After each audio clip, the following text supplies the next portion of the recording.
Hi everyone.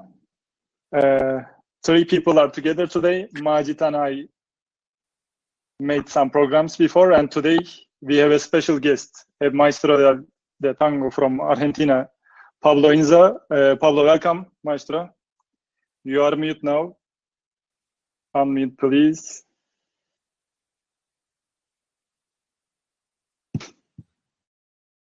How are you? Very good. Welcome. How are you? Fine. Here in Buenos Aires, having a winter time. So like this, we are a little bit cold. That's the situation here now. And how continues the quarantine in Buenos Aires? So since I think it was 20th of March, we have the countries under a lockdown. Then after some weeks, especially the Buenos Aires area stayed on that situation because the rest of the country was with less cases. So Buenos Aires is mostly the big problem right now here. And we are going to stay one more week with the quarantine. And let's see after. We don't know because when we approach the days, the day that is finished, they say they will extend it. So we don't really know when this is going to end. Yes. Good luck with that. Yes. Okay, let's start. Pablo, a few days before, you published a video about Milongueros from the 19th. And after that, Macit and I excited about making a program about them here. We have been talking about Milongueros in podcasts, in Turkish, of course. And today our audiences are here for your valuable information about them, about the Milongueros from 90s. Would you like to start from here? From where this idea come to you? The making the video, and why are these Milongueros important, and maybe why does a social dancer need to know them? Mm-hmm. Okay, so the first thing to say is that at the origin of the video is that I was participating a couple of months ago in a tango festival, online tango festival that was organized to help other colleagues that are having troubles with this particular moment we are living, so that they are struggling maybe paying the rent of their houses. So it was this festival called Unidos Tango Festival, and the organizers asked me to participate, and I think it was a good idea to help. And then I was facing the problem of recorded class, so each teacher should send. And I was not so happy with the format of just recording a class without having any interaction with the students, let's say. So at that moment, I had the idea to bring back one of the classes I am doing since some years already in some festivals, where I am doing like an homage class to all dancers. When I say all dancers, not because they are old, particularly, although they are older than me, let's say, but because it's from an older time, let's say. And I was all the time picking different dancers that inspired me for different reasons. So I was doing classes about tango dancers, also milonga and waltz, so trying to discover, to put forward, let's say, or in the front scene, some dancers that we might pay more attention on, yeah? So that was the origin of the thing. And then, well, when I started to search materials and trying to organize the video, it was a big party for me because I have been like for 1 week more or less watching YouTube videos of all those dancers, and it was really an amazing time I had, really amazing. Remembering old times and well, trying to pay more attention on those dancers. So of course I had already my choice was already made at the beginning of the dancers that are in the video, but I was also taking a look to other dancers, and there is a lot of good material for that. Well, I say good material, and at the same time we have a big problem because the material was recorded in that period, of course, in the 90s, with all those VHS cameras, and it was very, very amateur. So we don't have like a real nice shootings of that time, or very little, let's say, yeah. But at least we have that, and that's important that we can at least have a little flavor, feel a little bit flavor of those dancers, yeah. Then the choice I made is to work with 3 dancers that maybe if you have seen the video you already know. That is El Chino Perico, Gerardo Portalea, and El Turco José.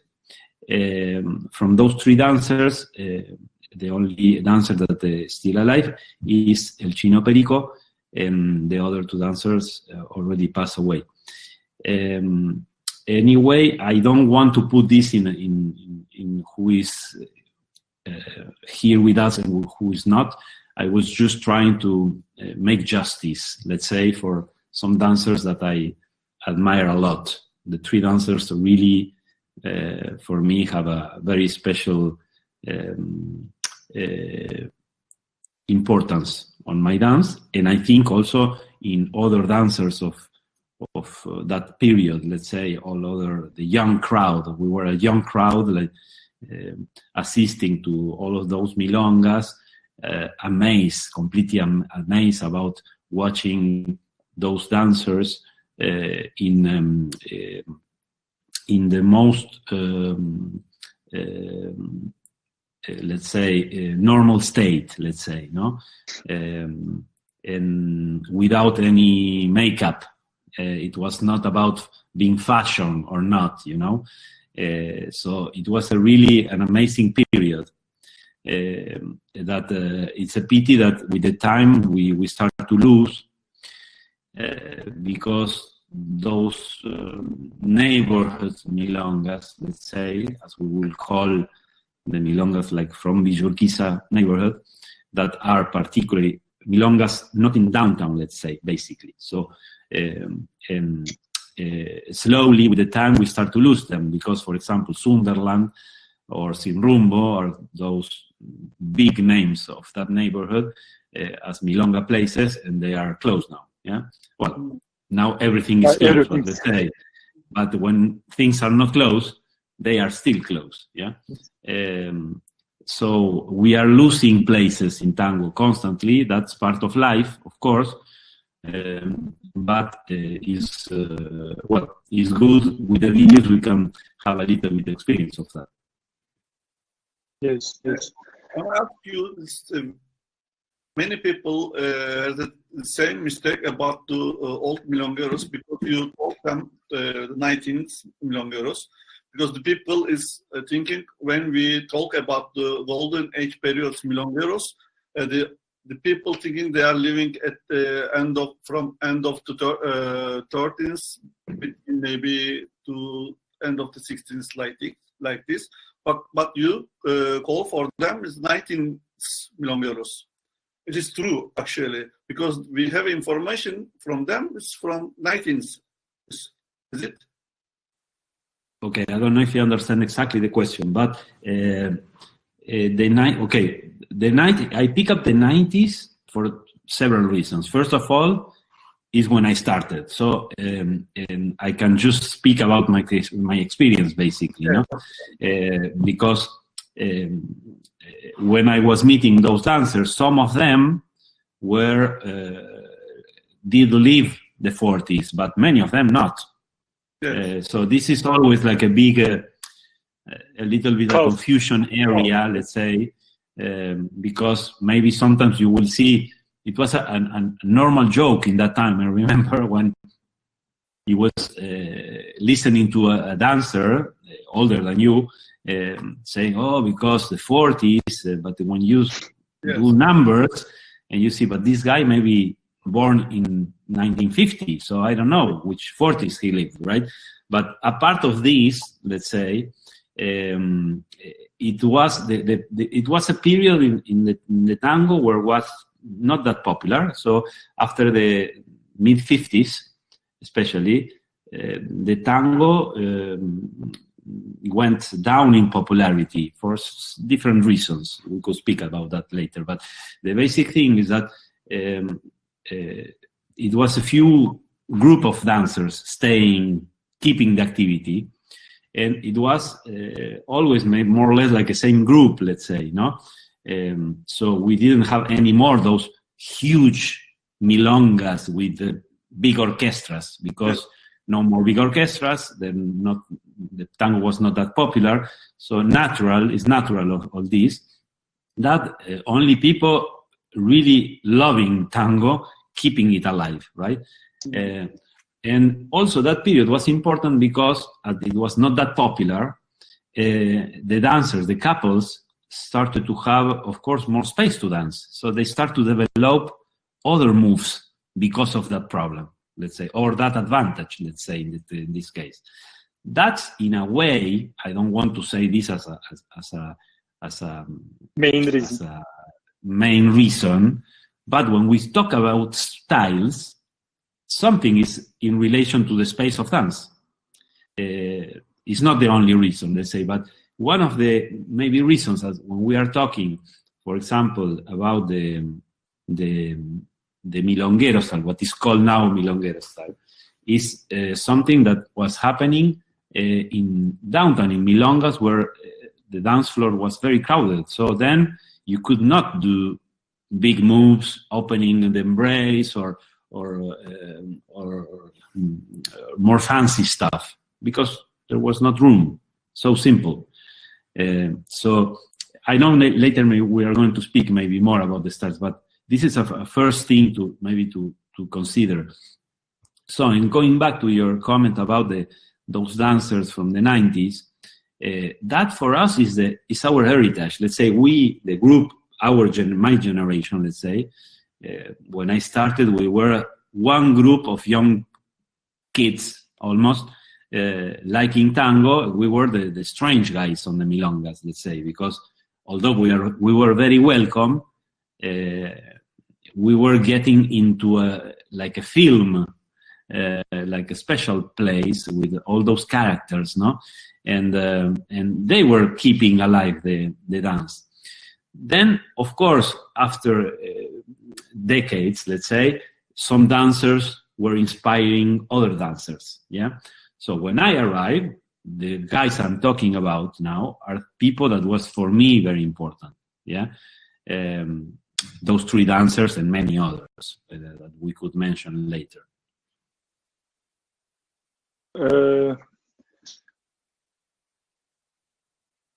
Who are the most famous milongueros? Maybe we should start from there, and maybe our audiences must watch on YouTube. Who are them for you? Of course, your personal opinion. You mean other dancers that to mention? Well, there are. No. We can start with the. Sorry, we can start with the guys from the video. Maybe we can start from there. You choose. Okay. Yeah. Okay. Yeah. Yes. Okay. So in the video, that I show, as I was saying, al Chino Perico, a Gerardo Portalea, and al Turco José. I saw the three dancers in that period, and I remember these are things a little bit I explained very briefly in the video, things that impacted me, no? The way of dancing, the kind of the choice of movements they were doing, in general, they were very refined, although it was not like refined in technique as we were developing later in the time. This is an evolution we had later, but in that normal state without makeup, as I was saying before, they were very refined. And this is the first thing that impacted me. More than, let's say, the moves in itself, it was the behavior, how they were moving and staying on the dance floor, let's say, yeah. And this is, we are many times talking about the building the embrace. I don't know if you have had this in your tango journey many times, and even I heard it in some classes in the past, talking about this ritual, no? The ritual of creating the embrace.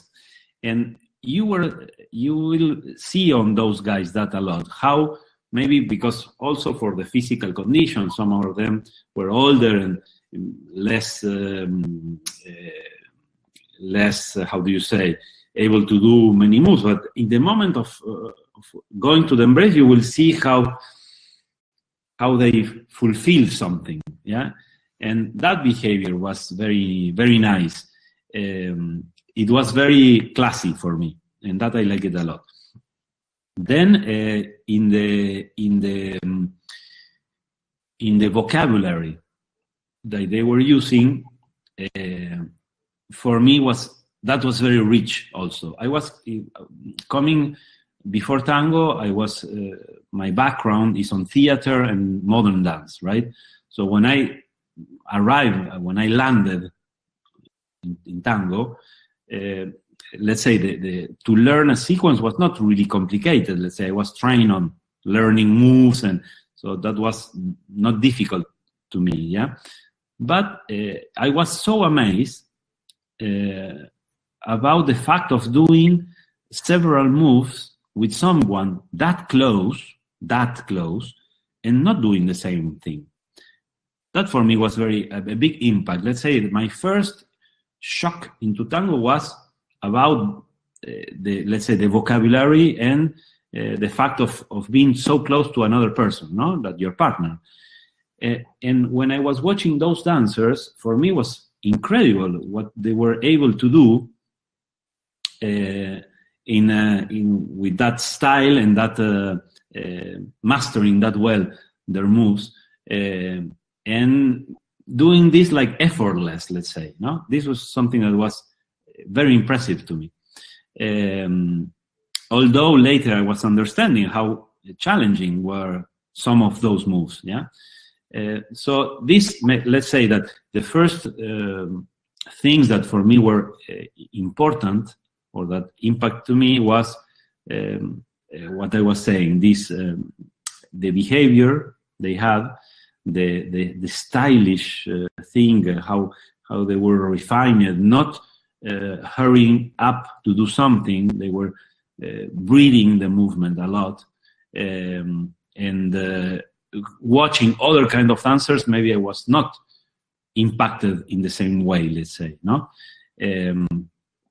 Then another thing that I was very curious about and very touched by, especially from Portalea, I think this, is his way of dealing with the embrace as covering all the time the partner.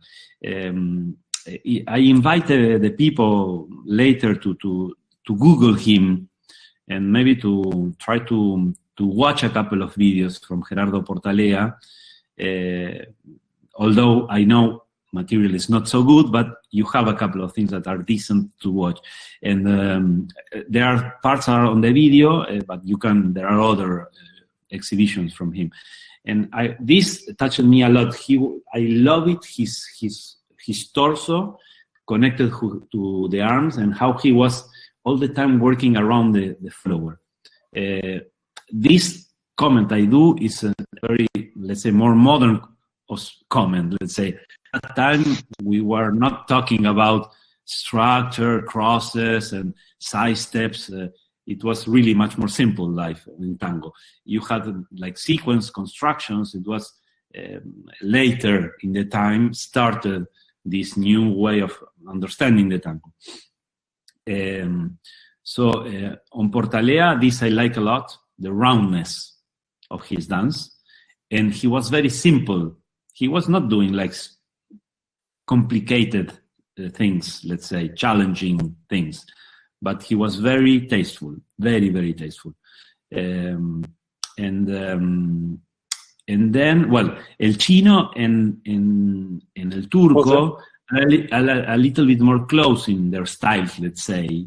It's not exact what I say, but than Portalea. That Portalea is was a little bit older, let's say, also. In El Chino, I like very, very, very much the sensation of floating. When I see him dancing, many times I really, although I know he's dancing tango and I like to listen to tango, I feel he's over the music. This is a thing that he's not the only one on that. It's something I think happens a lot in the Urquiza style.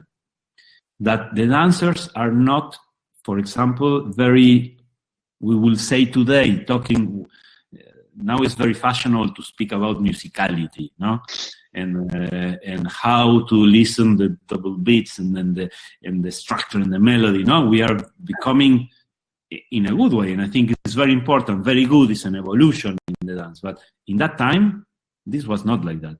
And those dancers were more over the music. They were not dancing that much the strong beats no, they were having another relation with the music that to our eyes today maybe would say, oh, maybe he's not very musical, but I think he's musical. He's writing their own music over the music, and that's very good. It's not a literal interpretation of the tune, let's say. This is something that we have a lot nowadays, and is more, in a way, becoming more and more fashionable also since, let's say, the Milonguero style, if you would say, started to grow a lot in the tango community, as this style has more like a rhythmical relation. I am very simplistic, like what I say now, but having a rhythmical relation with the music, so you see more the rhythm on the dance, let's say, no? This is, anyway, coming back in the time, you will approach that more to Tete Rusconi, that is in a way one of the dancers pushing and bringing this style forward, yeah? El Chino and El Turco don't have this relation with the music. That makes also, for me, one of the particularities of the style of Urquiza, let's say, yeah? Then El Turco, going to El Turco, for me, he was so modern in a way. He was very subtle, more than the others, let's say. As a characteristic, not as it is good or bad, let's say, but from the outside, although he was doing very nice movements, let's say, that the dance of him was built with a lot of details.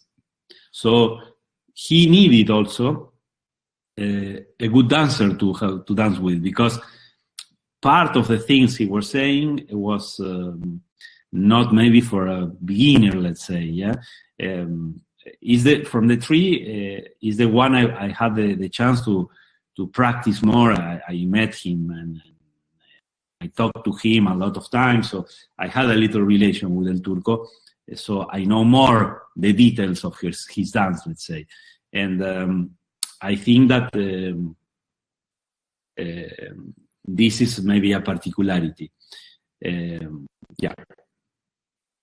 And about the interaction, for example, just like you, a newcomer at 90s, how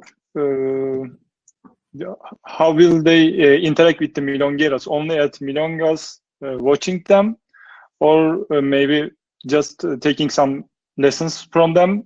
I'm not sure all of them are giving classes, or maybe talking about tango at some place at lunch, or like more traditional education style. I don't know what we can say.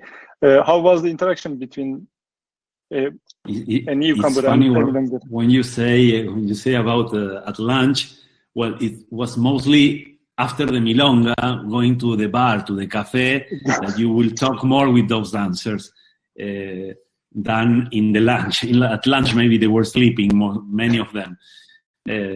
But yeah, well, my experience, I am very happy and very proud of what I experienced on my first years in tango, because as I was saying before, when I arrived to this world full of those characters, and for me, I was so amazed. For example, one of the first images, sorry, after I say what you were asking, but one of the first images in Milongas, when I see, I have the memory in one Milonga, Carense, that is was a very famous Milonga in that period. And I remember sitting, because at the beginning I was not dancing. I was very afraid of jumping on the dance floor. After I can tell you my first experience for that, and that's why, because later I watched it several times, and I remember the image of the dance floor full of these dancers, those cracks, let's say. They were so good, and the embraces shocked me, because it was not like, maybe you have the image, I don't know, like in ballroom, or this kind of way of behaving. No? For me, the first picture was boom, no, the couples hugging and with different shapes. No, not everybody was looking up straight and more elegant, let's say.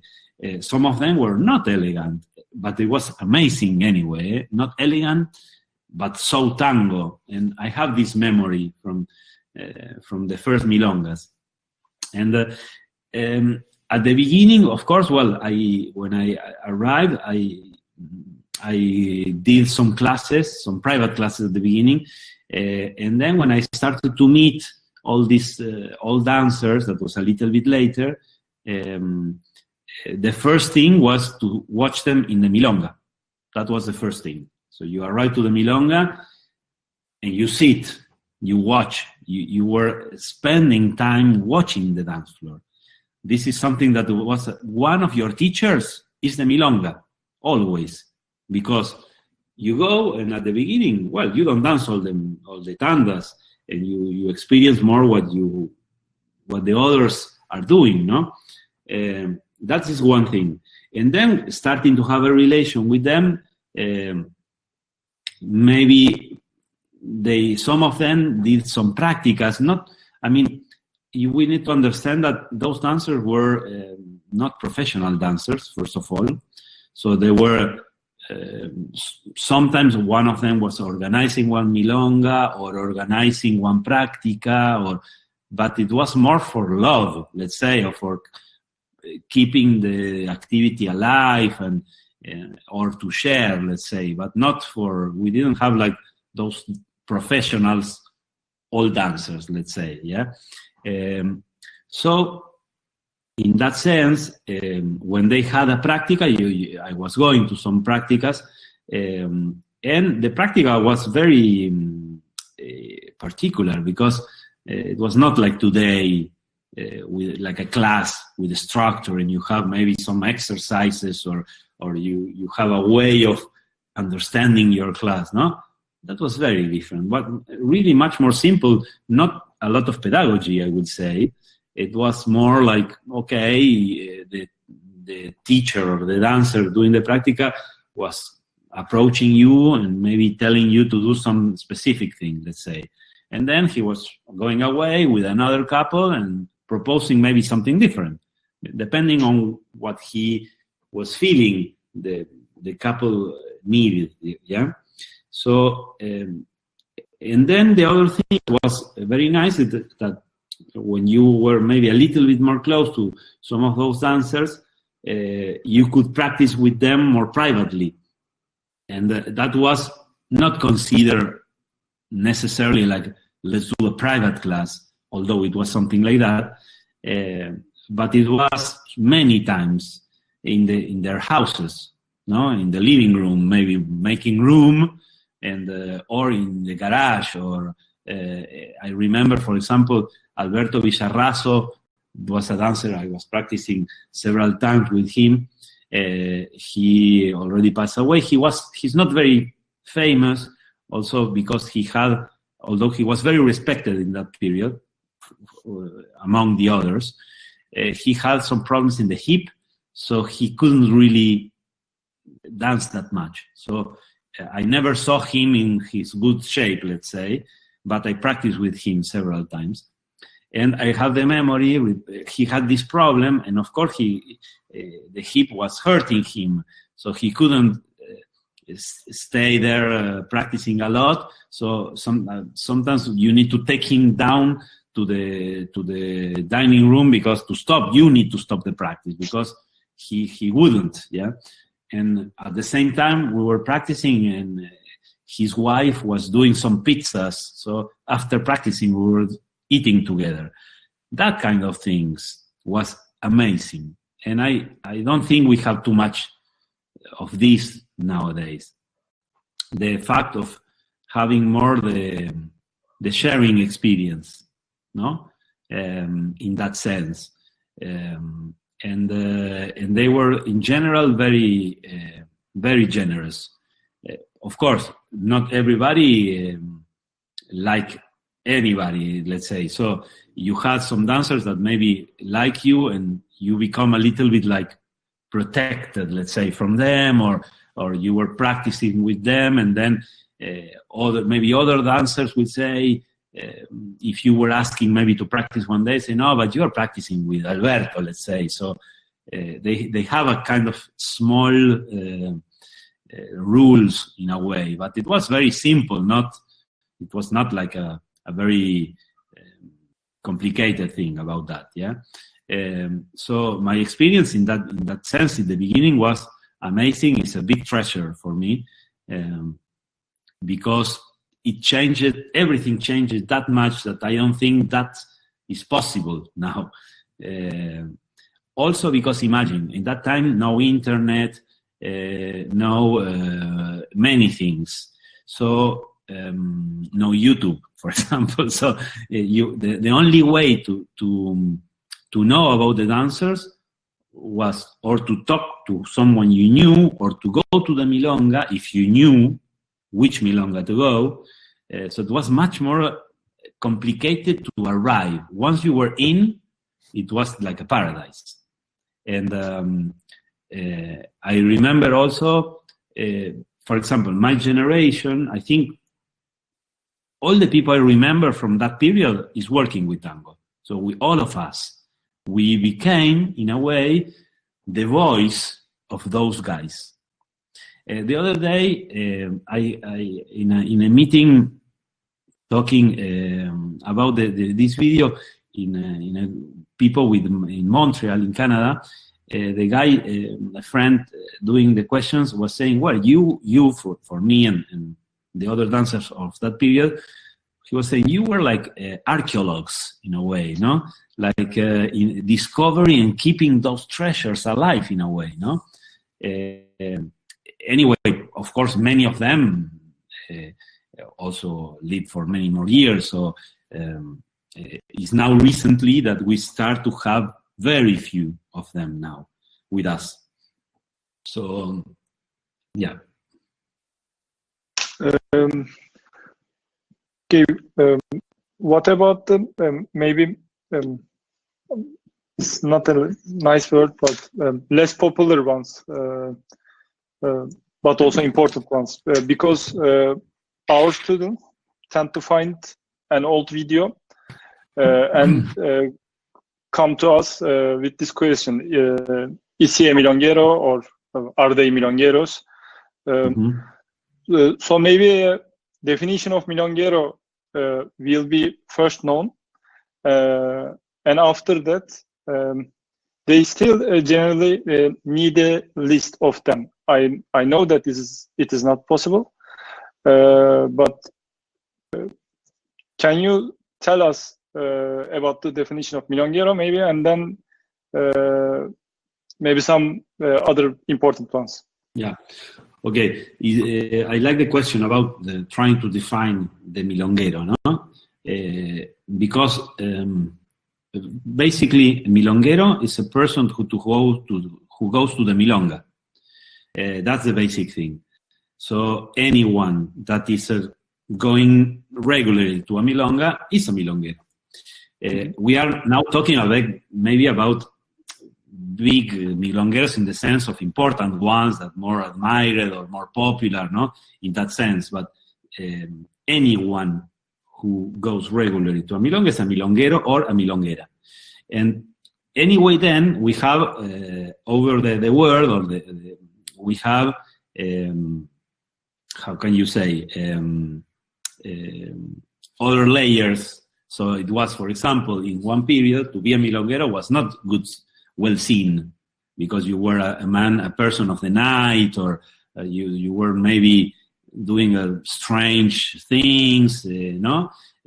So it was not very, for the people outside from the milonga, talk about a milonguero was not always a good thing, let's say. When? At which time? What time? That was, I think that this was, in the moment I came into tango, maybe it was still a little bit like that. But because of maybe ignorance, let's say, it's like I don't know if they're in Turkey, but certainly there is a group of people doing some strange life comparing to the big majority. So then people will think they are in strange things, maybe. Although we know the nightlife brings several things that are not good for everyone, right? The dark side of the night, let's say. But apart of that, let's say that to be a milonguero in a moment was not very well seen. Afterwards, maybe, or inside the tango, for us, is like a kind of a label in a way, no? There's a recognition today. We say, a great milonguero. Well, it means something for the people inside the tango, yeah. So, and then the other thing that was very funny about the definition about the milonguero is related again about the style thing, because there is a moment in that period, in the late 90s, when we had the label tango milonguero, no? That this was a creation of Susana Miller that was basically making more popular the style, for example, that was doing Tete Rusconi that we were talking before, no? So, and I remember in that period, it was a discussion inside the milonga, in the tango scene, let's say, about the tango milonguero, because the people from Urquiza, for example, dancing in Sunderland, were saying, but I am milonguero. I do tango milonguero because I am from the milonga. So what is this definition that I don't understand? No? It was very, very funny. Very, very funny. It's the first time I hear something about the war or the conflict of the styles, let's say. No? And it was very funny. And I was thinking as an Urquiza guy, so why to say, if you don't dance let's say the style of El Tete that was more related to the confiteria style, tango del centro, places, as what we were saying before, that were more crowded, so you couldn't do big things there. So as no space, then you need to stay more or less where the couple is, and you are playing more the rhythm, no? That's why maybe that style started to happen, let's say, yeah. And that was very funny in that period to hear about this milonguero style, no? Then talking about dancers from that period, well, maybe I will say names of people that are well known, and others maybe less, but now coming fast to my memory, from that period, also I remember impacted me a lot Pepito Avellaneda, sorry. Todaro was another, he was more like a teacher, Antonio Todaro, very, very famous in that period. And I remember I couldn't take classes with him. That is kind of a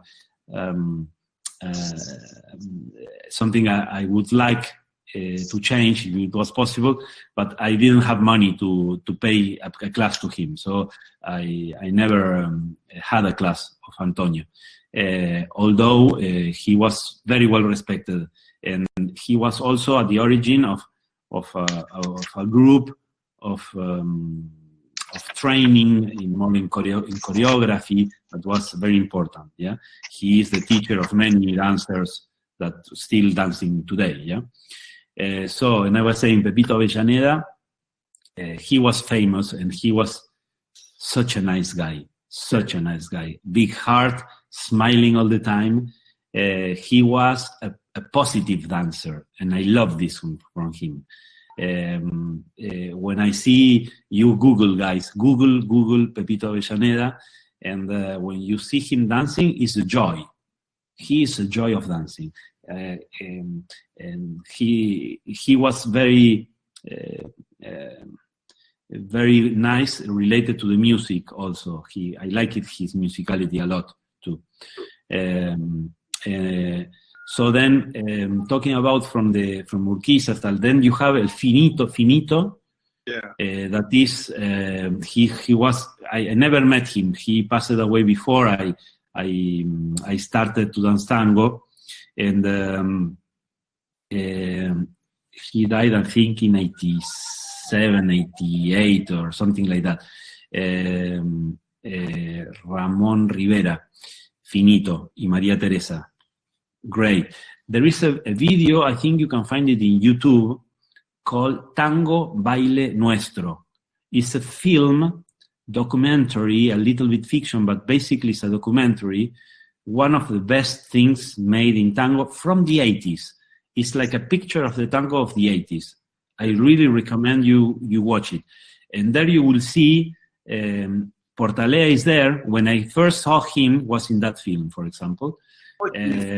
Before I met him in life, was in that film. And you have Finito there. There is some scenes that are priceless, really. Of in milongas, dancing in the milongas. You will also experience there and see, for example, a couple that impacted me a lot in that moment when I first saw them is Miguel Soto and Milena Plebs. That they did this show Tango por Dos. That was incredible. For me in that moment I was just amazed, completely amazed, watching them, and also in the show were dancing Osvaldo Soto with Guillermina Quiroga. Yeah. Excellent couple also. And I remember they are in that film more like discovering, no? More like students than stars, let's say, no? So it's very interesting to see that. It's a very nice documentary. Later on, maybe, I don't know if it's possible, I can give you the name or even a link. I think the video, I think, is in YouTube, the full movie. And there you will have a picture of the 80s, and that's a good thing.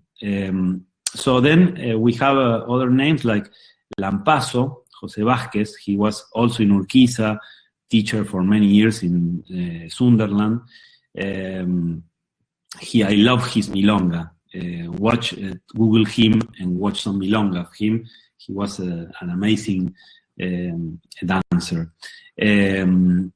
I don't want to be unfair because there are so many dancers, but now I say some of the guys I remember. like Carlos and Nati Moyano, Carlitos Moyano.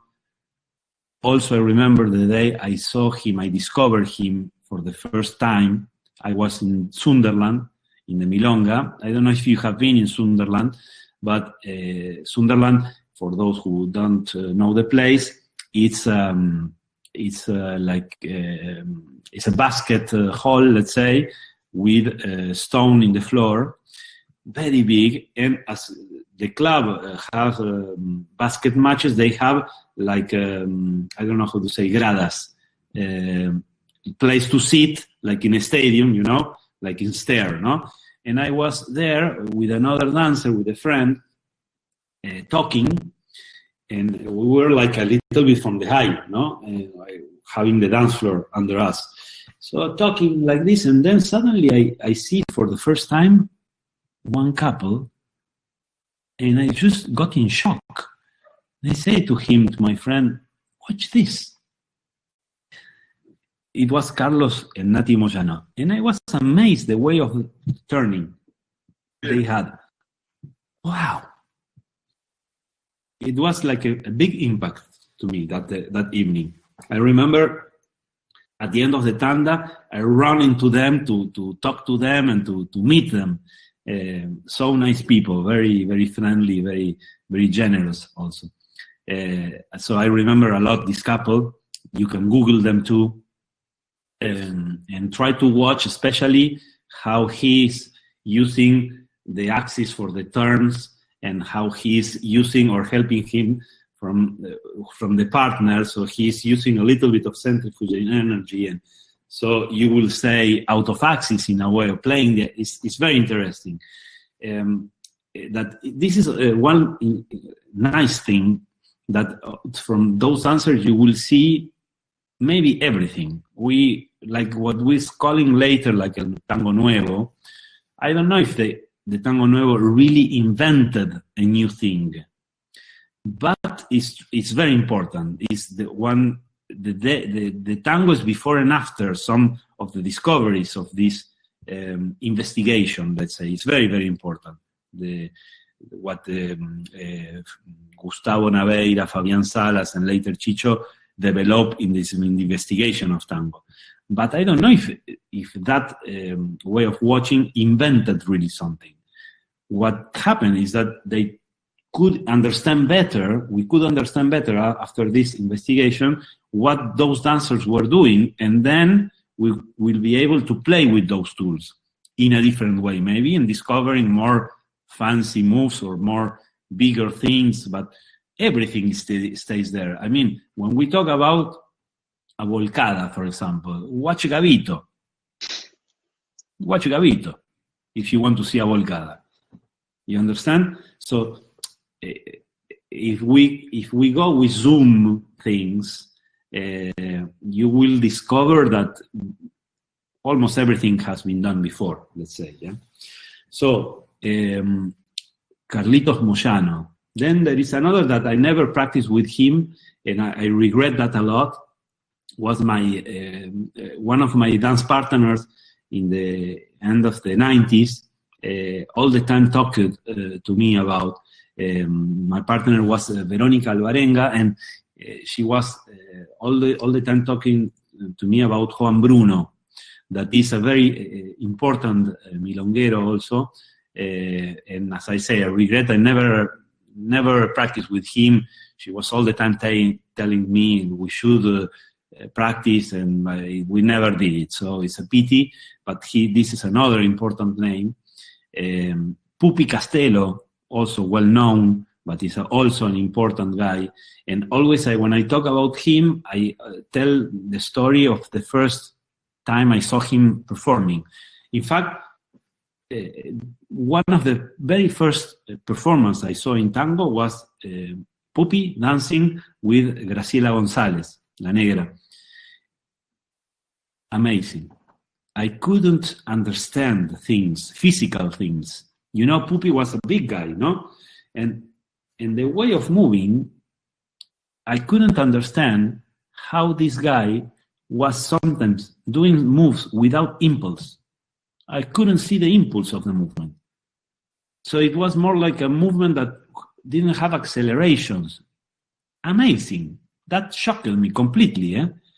Of course, I understand Graciela was maybe helping there, but anyway, the fact of watching this body moving almost without something helping it, for me, was very shocking.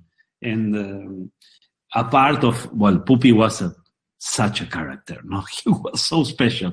But talking about dance, this impacted me a lot from him, his way of moving.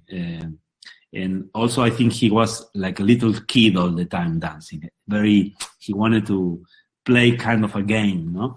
He was a very important character also of the tango scene, I think. Although for his way of being, sometimes not everybody liked him, or accepted him. But a part of these more social little things, let's say, I think that he was important in the tango scene anyway. How is these characters I remember? What about, is there any argument like a professional dancer or maybe a company dancer or performing every night but not going to a milonga, let's say not a milonguero? Can we call them milongueros, or you mean if a professional, that you mean like a dancer, a tango dancer from a tango show, let's say? Yes, but not if he's not going to the milonga, if we can call him a milonguero. Yeah, give the name. Not it's much better. It's like Arkunbal or Gavito or like Juan Carlos Copes, Maria Nieves. I don't know. They are also milongueros. Okay.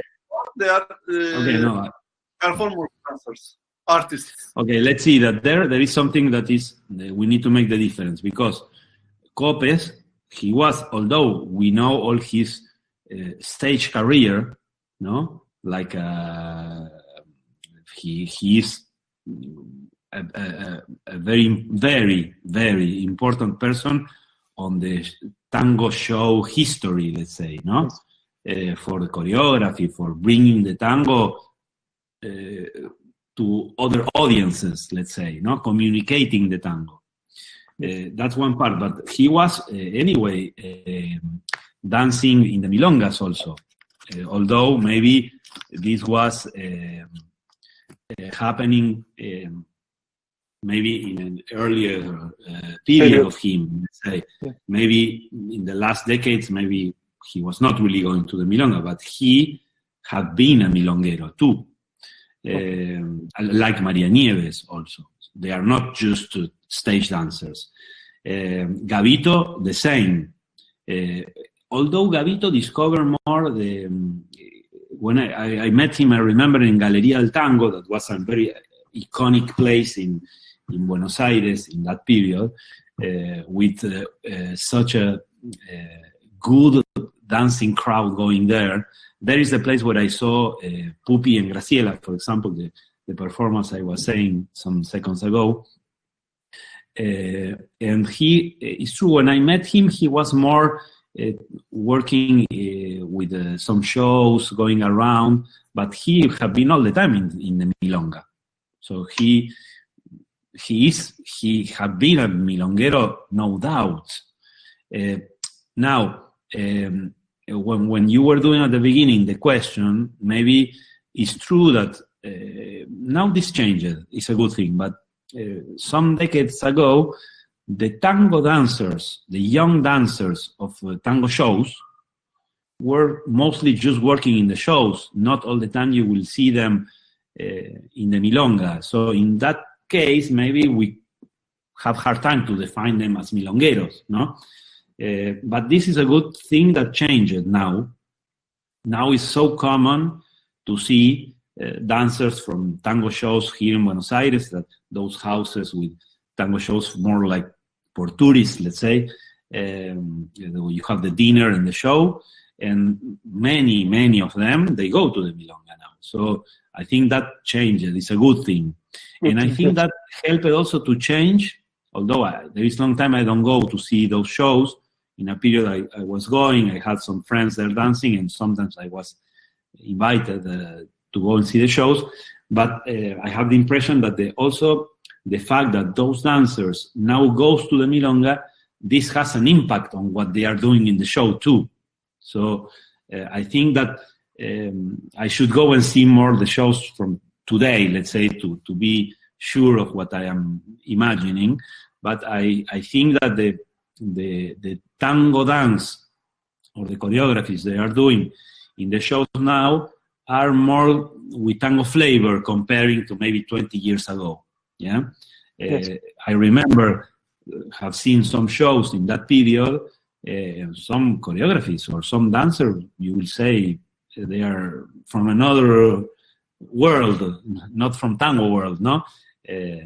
So I think this is a positive thing. Yes, definitely. And Macit, anything about Milongueros? Do you want to ask, or? We have some personal questions to you. For example, we can start talk about maybe Praktika X. What do you think? Yeah, why? Okay. And what it gave to tango community? What do you think? Okay, the organization is a very long period. Also in Istanbul, Aydan and Utku organized some of part. I remember that. Huh? Yeah, I remember they were doing that. They still doing this in Istanbul? No. Okay, yes, I know. I remember he wrote to me about that. Okay, the Praktika X is a project that I started in 2004. So this is after the 90s. In a moment that I was searching for other things in my tango also. It reflects, the Praktika X reflects something about my feeling of that period, let's say, no? Where I was searching more to improvise, to discover more the world or the rules of these new ideas coming around. So with a couple of friends, I had the idea of opening a Praktika, and so I talked with some friends, and we just did it, no? As an experiment for us first, let's say. Although it was public since the beginning, so anyone could come, but it took some time before Praktika X became like a kind of a very fashionable thing.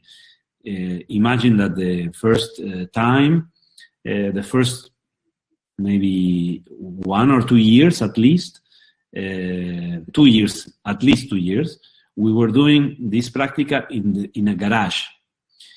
So in the place where we stayed for several years, we had the house or the building of one union of workers here in Buenos Aires, and the Praktika was made in the garage of that building, let's say. No? So when we were starting the Praktika, they need to take out the car of the president of the union, let's say, to make room for us. And we have in the middle, of course, like any garage, the oil mark of the car, let's say, no? So we would need to avoid that place. So for a couple of years, we were doing in that space the Praktika, and it was like a very open-minded space, basically. There is I would say now, I would like to say something, because there is a tendency to think that Praktika X was a place just for people dancing non-tango music and not really doing tango. No. And I want to say that nothing is more far from that idea. In the music we had in the Praktika all the time, I was being all the time like a resident DJ of the place, so I know what I'm saying. we have maybe in one moment one tanda that was maybe Piazzolla, that was strange for the period, or maybe some narco tango thing, or some of these groups, but it was just one tanda, 10 minutes. The rest was more classic than nothing. Yeah, so it's a big myth about this, and I say this because traveling, many times I met people asking me about the music, and you are not placing tango music. So it was a big myth about how it was the functionality, let's say, of the practica.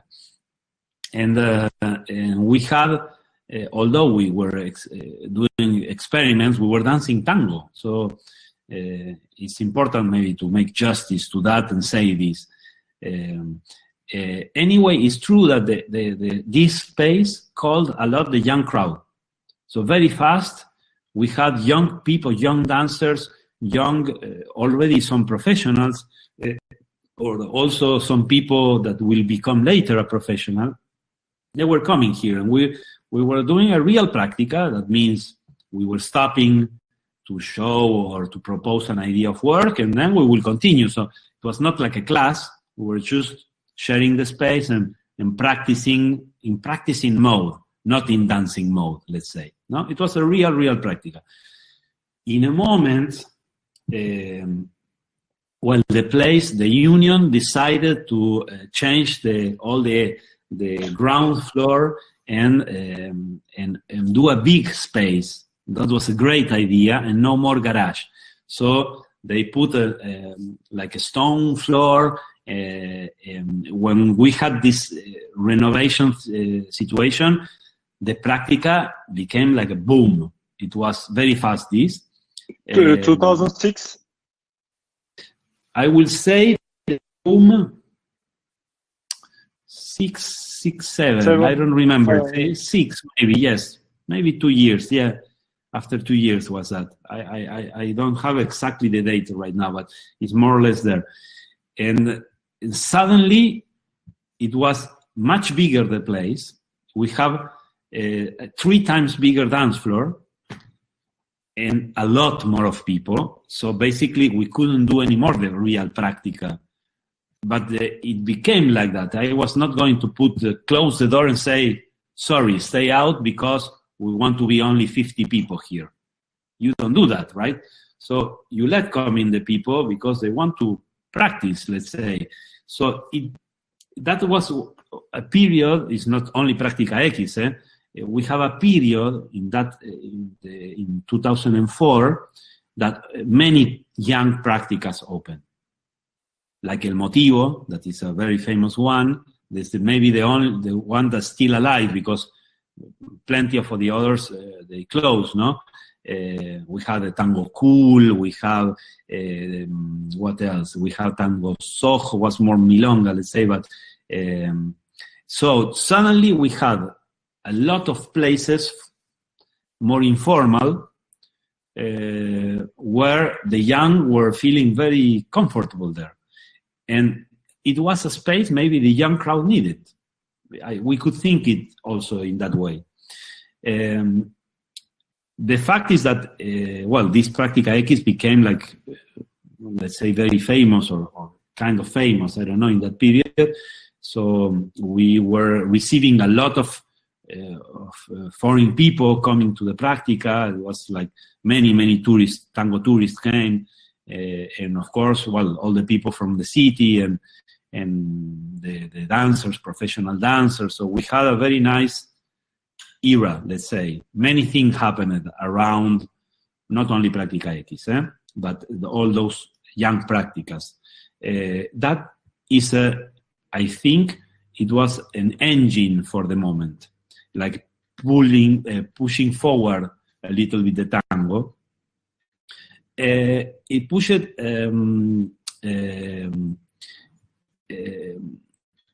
pushed also, let's say, the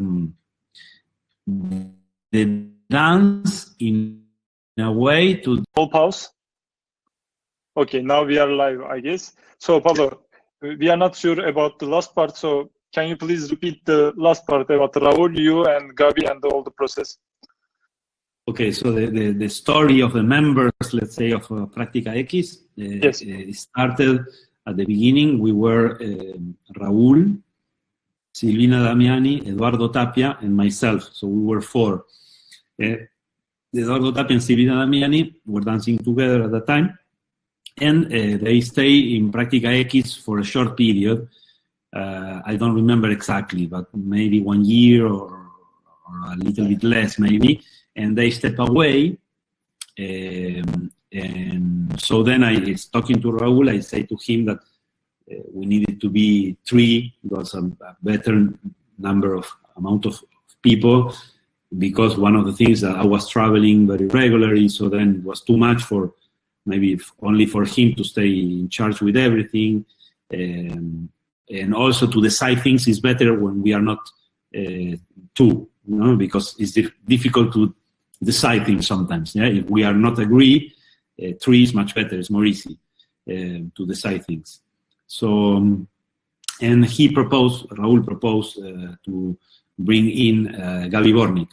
So that was the last more well-known group of Práctica X organizers.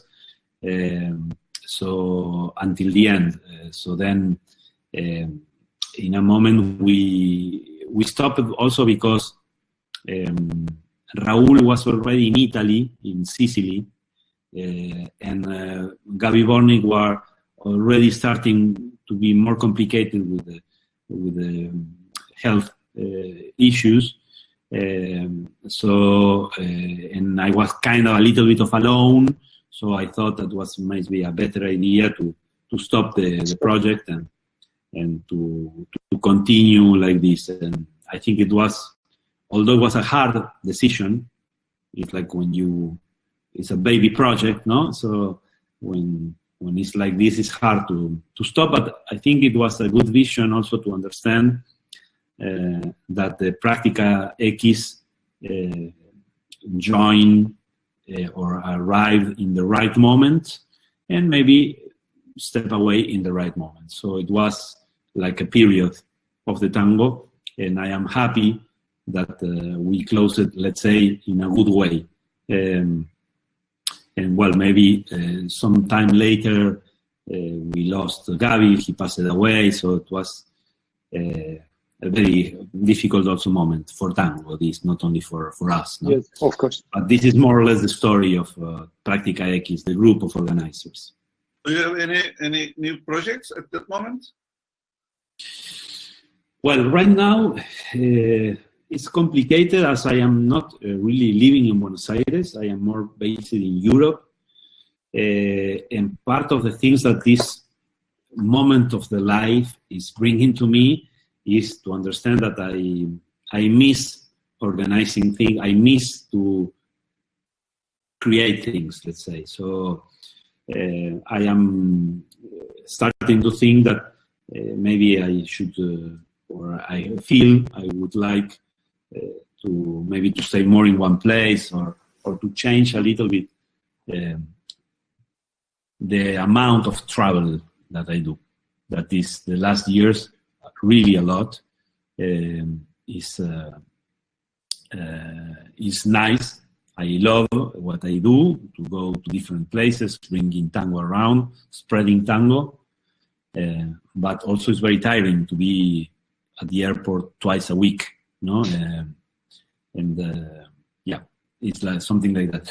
But I am not having a specific project right now, but something is on the brain, working.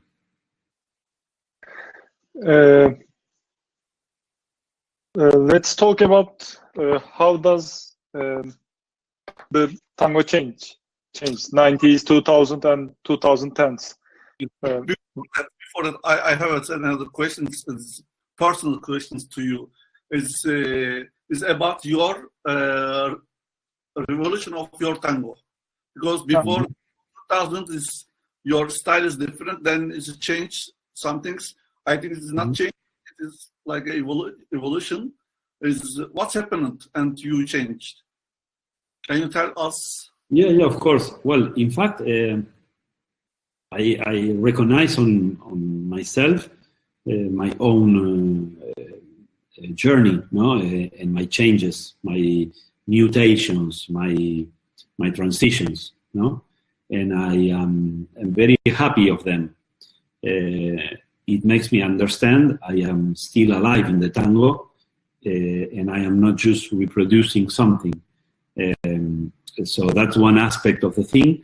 The most important things that I feel are impacting, giving a big impact in my dance are, in one side, my personal feeling or understanding of the tango in each moment, and then my partners, because I don't dance alone.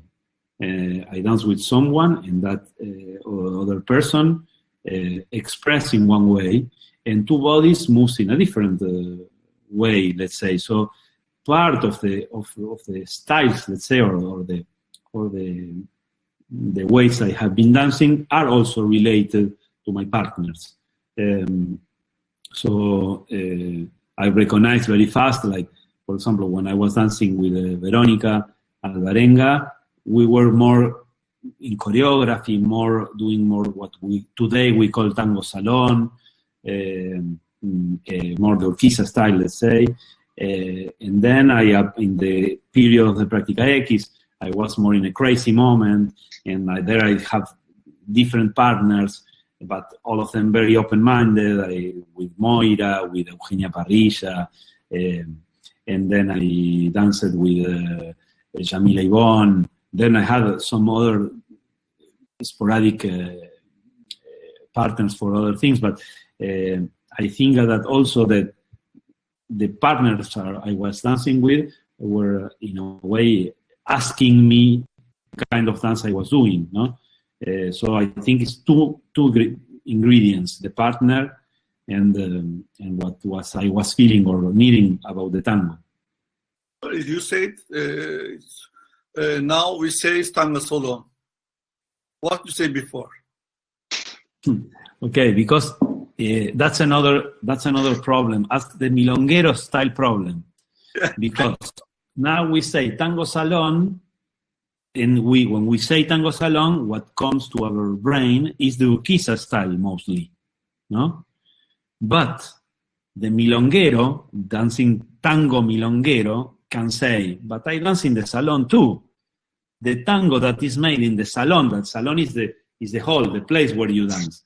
So finally, all these labels are a little bit tricky, because although they want to express or give the image of one way of dancing, at the same time, it's a problem, the definition, because in that period, we didn't say tango salon. We said still Urquiza, let's say. And then also remember, the first labels I heard was Fantasia, before understanding the Urquiza style, no? Fantasia was more like choreographic, more fancy, no, more doing more moves that we can approach. What we call salon has some of ingredients of that, let's say, because you see a dance today, what is called salon, with more, it's very challenging. Technically, it's not easy, and you do plenty of moves that are also, you could say, to show up, no, to show yourself, no. And the label tango salon, just to make it maybe to understand where it comes from, I think is in a way related to the competition, the Mundial of Tango, the Tango World Cup, let's say, because at the beginning they had stage tango and what they call salon style. And this was referred to people dancing in the milonga, but the people bringing forward this competition used more the style of Urquiza, was what they were having in mind as a reference of style. So then slowly this imposed a label on the style, and this comes from the championship where you had the salon style. So that's why we can make the link between what we call now Tango Salon and the Urquiza style. Good, perfect. Okay, how is the how does the tango change? I'm not saying evolution, especially, or maybe a grow, or would you like to use another word? But how is the change? 90s, 2000s, 2010s, and maybe how will it change?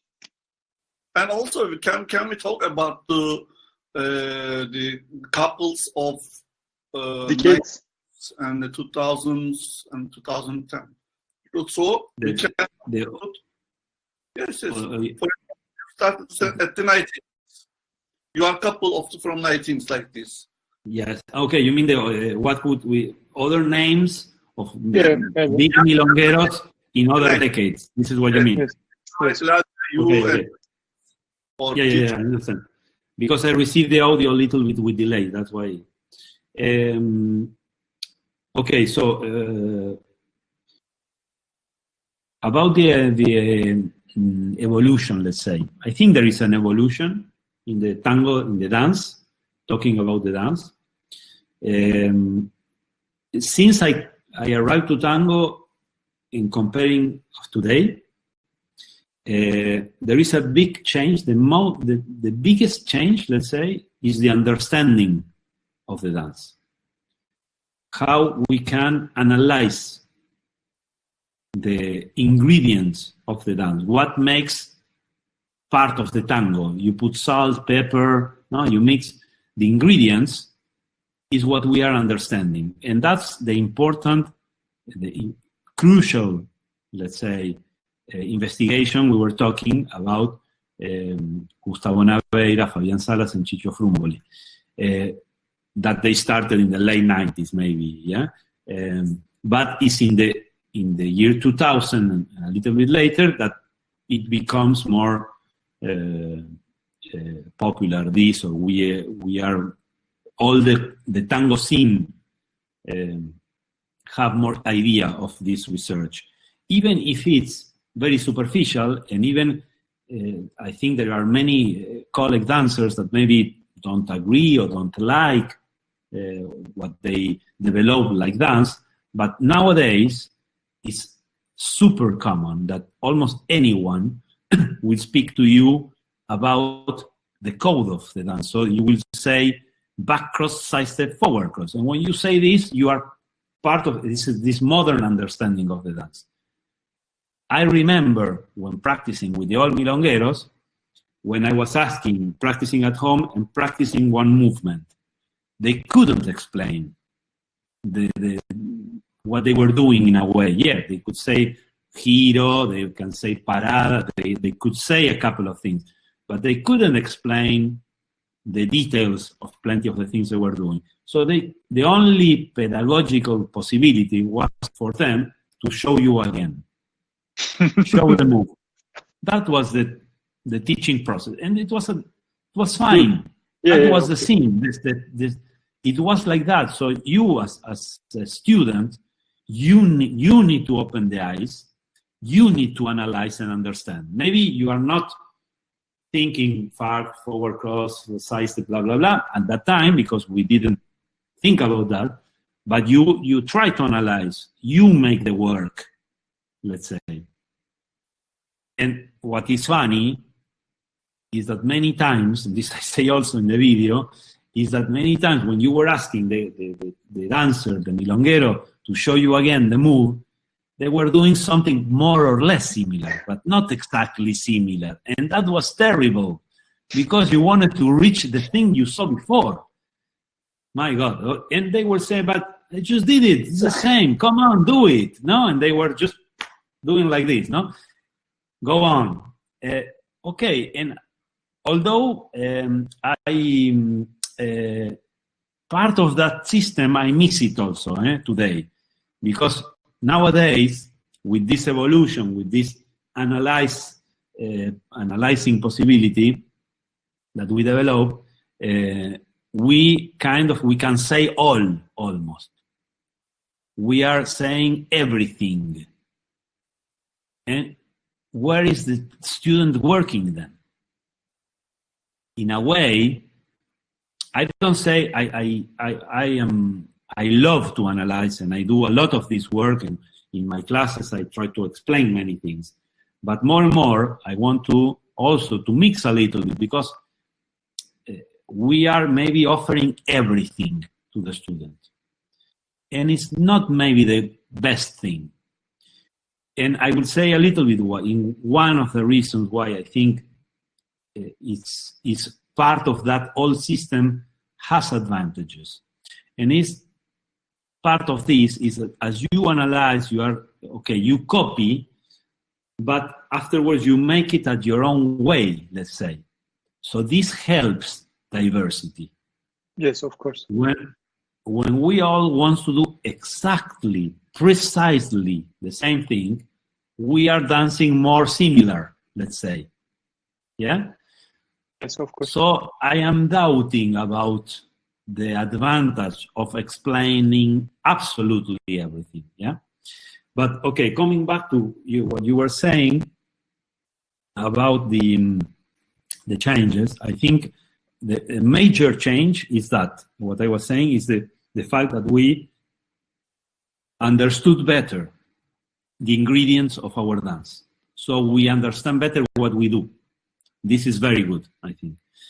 This, of course, impacted in the dance a lot, because now, of course, we can understand better how to master a technique. We understand better how to improve something, a movement, a position. We understand how to bring the dance closer to the borders. No, and that was the 2000, no, the period of this, the Tango Nuevo period, to put a label, although not everyone was dancing that way. Yeah, it's important to say this. Many people stayed dancing more in a traditional and classic way. Yeah? It's maybe that outside all this revolution or this way of dancing was very much forward, and we forgot a little bit the old dancers or the old traditional way of dancing. But and the good thing of all that is that we, and this is Práctica X period, no, we were mixing a lot with other movement disciplines, no, like contact improvisation. We were doing a lot of that, as our dance, we understood, is a contact dance. We have contact. So then we were working with that contact in a very experimental way, maybe, but this was a good moment of the investigation, let's say. And now, as I also was explaining before, we went back to the root. We are a little bit there now.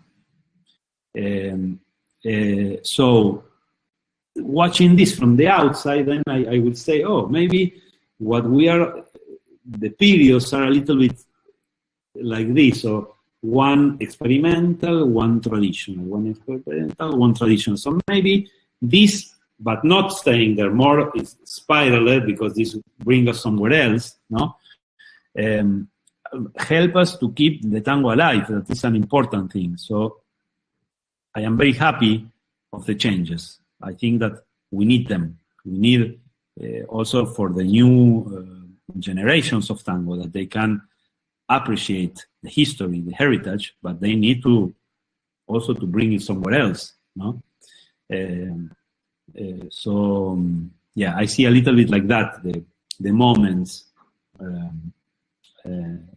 What I observe of this present time, and then is when I appreciate much more those old dancers, is a big tendency to the whole tango community to dance exactly in the same way. Now everybody has the same kind of musicality, has these fashion moves, have the tendency, no?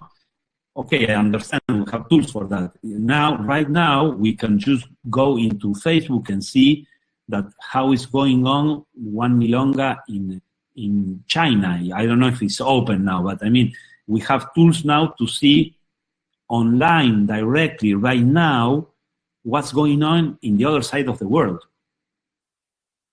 This, of course, impacts a lot and helps to this uniform way of dancing.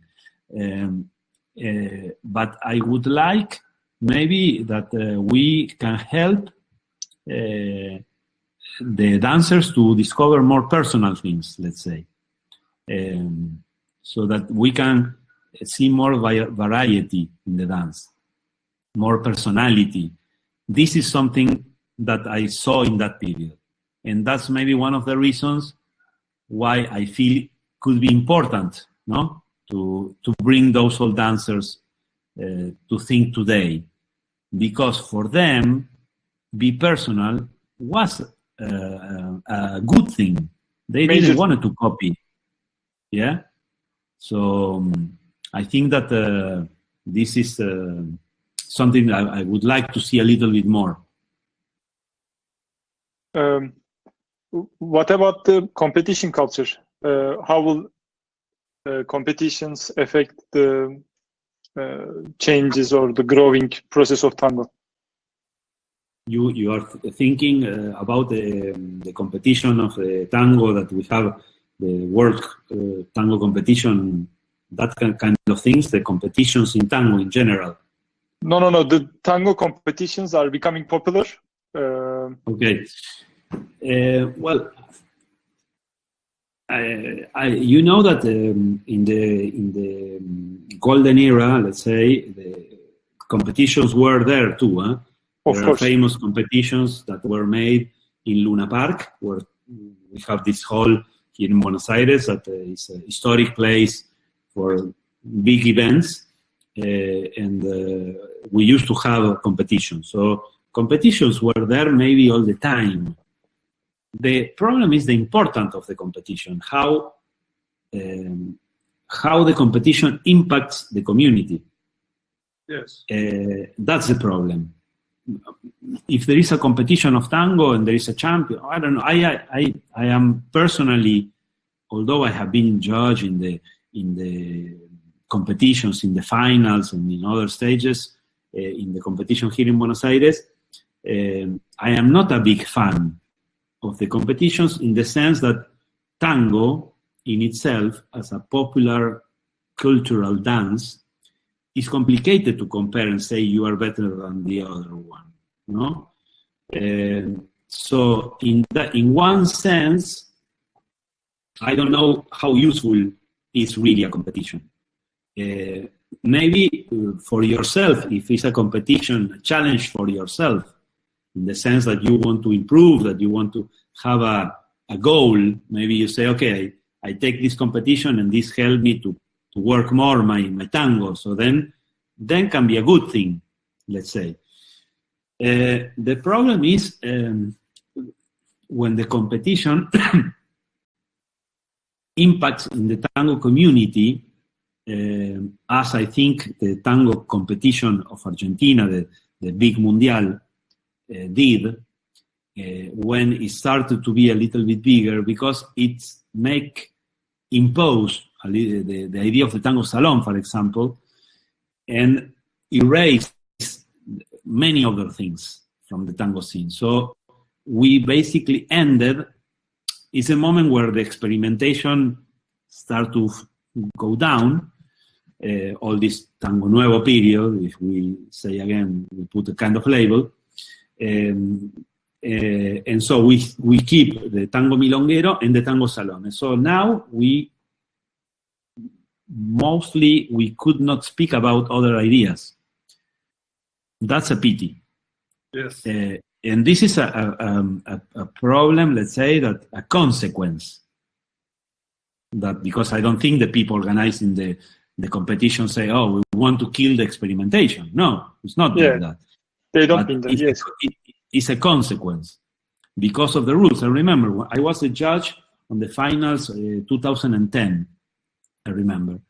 And I was surprised when they invited me, because in that particular moment I was completely linked to Práctica X, and it was like a kind of the opposite of what the competition wanted, no? But as they knew myself, my experience of Urquiza time, blah, blah, blah, so I knew about all this language. So the thing is, I saw the rules. I always tell this story, and it's so funny. This year, the champions were Sebastián y Marinés, Bogado, Jiménez, see? And I remember it was very difficult. I was talking with the judges, see, it's so hard. We were so far from the stage. Later they changed it, that they put the judges on the stage. But my vision was that the couples 20 meters at least. So very far for something that I need to see details, no?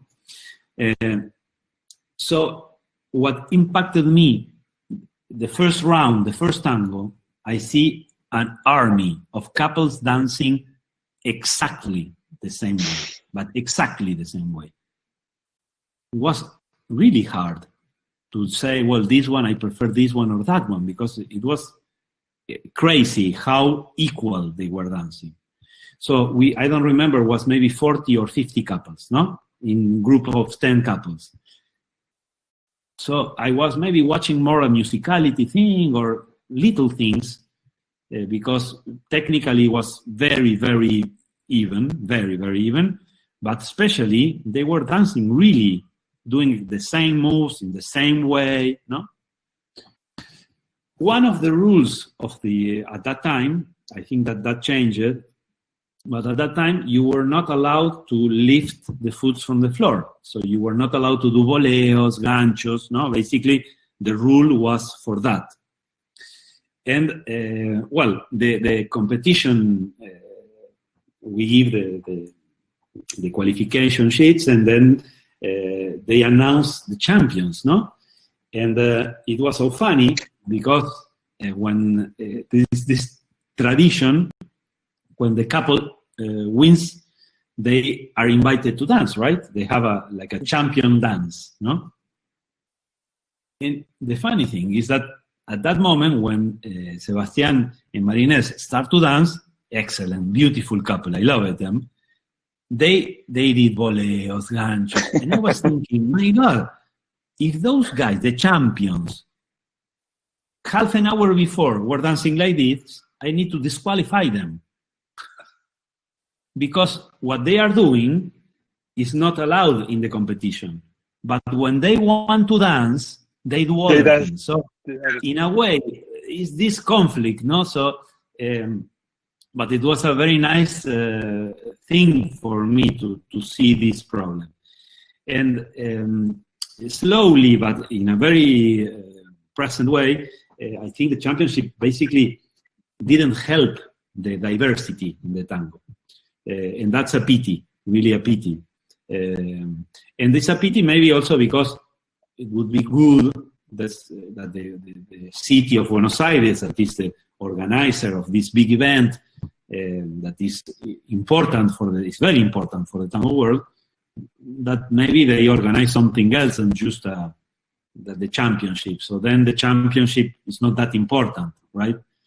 But also I understand that in all the dancers, all the dances, you have competition. So the competition can be part. As I was saying at the beginning, the problem is how the competition impacts on the tango community. Yes, brilliant. Macit, do you want to ask something more? It's good. It's good. It's very, actually, we have a lot of questions to you, but not today because it's a different part of the tango. Really, we have a lot of questions, but this conversation was very, very nice for us. Really, all the watchers, I think, like a lot. We like a lot. And we have a lot of questions for the next time. If you ask. if you no problem. Okay. time. we can do another time. I hope that first of all, I want to apologize for my Spanglish because, and then I hope also the people there in Turkey understand some of the English, but we do as we can right now. I think it's very good. Very, very.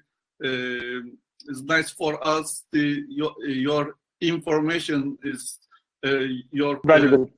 Yes, your tango is good for us. Not very the language. Thank you very much. Okay, Maestro. Thank you so much for joining us. I will switch to Turkish. Thank you so much. Thank you. Do you want last things? Sorry? Do you want to say something last? Okay. Well, I hope for the present situation where we are living that we will be able to dance tango soon. As I was saying to you previously, I really miss to dance. I miss the hugs. I miss the abrazo in the tango, and I hope we will manage to be back in the dance floor in the whole world as soon as possible. I think it's a big challenge for the tango this pandemic, right? So I hope we will go back to Milongas as soon. I hope that. And thank you for being interested on this little video I did. And of course, I invite the people to watch it, like to see them or my video or to Google the names we were saying, just to have more information and to see how those dancers were behaving on the dance floor, no? And I hope also that they will impact in your dance as it did on mine. And for our audience, maybe we should add this. This show will be on YouTube with the subtitles, Turkish subtitles, of course. And people who have some difficulties about the names, the Spanish names, very fast pronounced, they will see them, and maybe we can add some links of the maestros under the video, so it will be easier. Bizi izleyen herkese çok teşekkür ediyoruz. Tango Web TV hafta sonu yayın yok. Pazartesi devam ediyor. Önümüzdeki hafta yine Macit Sirin konuğum, Ezgi Turmuş Bilici ile beraber. Bizi dinlediğiniz için çok teşekkür ediyoruz. Hoşça kalın diyoruz. Pablo'ya teşekkür ettik. Thank you, Pablo. Thank you, Pablo. Ciao, amigos.